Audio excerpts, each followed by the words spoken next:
Question बहुत simple है, बस आप सिर्फ सुनकर के ही डर रहे हैं। ठीक है, बहुत ही आसान सा क्वेश्चन है। क्या क्वेश्चन है ध्यान से देख लीजिए, फिर कैसे सॉल्यूशन इसका होगा वो भी ध्यान से देखिएगा।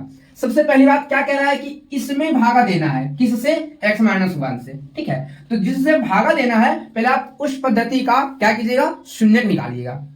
देखते हैं शून्यक कैसे निकाला जाता है। जिसका भी शून्यक निकालने के लिए हम कह रहे हैं x माइनस 1 का। ठीक है, तो जिसको शून्यक निकालने हम कह रहे हैं, है ना, उसको पहले आप शून्य के बराबर कीजिएगा। हो गया शून्य के बराबर। जब x माइनस 1 बराबर 0 है तो मतलब यहाँ पे x का जो वैल्यू आने वाला है कितना आएगा, 1 आएगा। क्योंकि यहाँ पे माइनस में था 1, उधर भेज चल गया प्लस में 1। अब क्या करना है कि यदि आप इसका शून्य निकाल पाए हैं तो इस x के वैल्यू को इसमें पुट कीजिए। ठीक है, जहां जहां पे आपको x दिख रहा है वहां पे आप x का मान रखिए और उसके बाद आपके पास जो भी सोल्व करने पर वैल्यू आएगा वही शेषफल कहलाएगा। ठीक है, ध्यान से देखिएगा क्या लिखा हुआ है, x पे पावर 3, मतलब x का वैल्यू 1 है तो 1 पे पावर 3 1 ही होगा। फिर देखिए चिन्ह माइनस का था तो माइनस का चिन्ह, 3x स्क्वायर मतलब 3 गुना x स्क्वायर। तो x स्क्वायर का मान कितना होता है, 1 का स्क्वायर। 1 का स्क्वायर कहे तो 1 और 3 गुना 1 कितना का हुआ, 3 ही आएगा।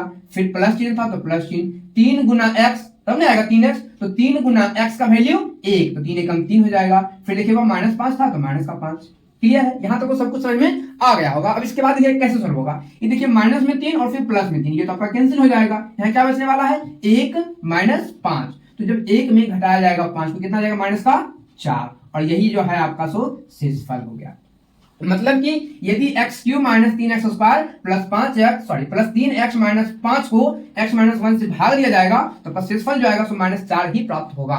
ठीक है, आप इस चीज को भाग देकर के भी चेक कर सकते हैं, आपका जो शेषफल होगा सो माइनस का 4 आएगा। ठीक है, तो आप लोग को समझ में आ गया होगा। और अगर सच में समझ में आ गया है तो आपके पास एक और क्वेश्चन दिया जा रहा है कि यदि x माइनस 1 से 3x स्क्वायर माइनस 2 को भाग दिया जाए तो शेषफल क्या प्राप्त होगा, ये बताना आपको बिना भाग दिए हुए। ठीक है, बिना भाग दिए हुए बताएं कि x माइनस 1 से 3x स्क्वायर प्लस माइनस 2 में भाग दिया जाए तो शेषफल क्या प्राप्त होगा। ठीक है, आप जल्दी से कमेंट कीजिएगा। Okay, thank you.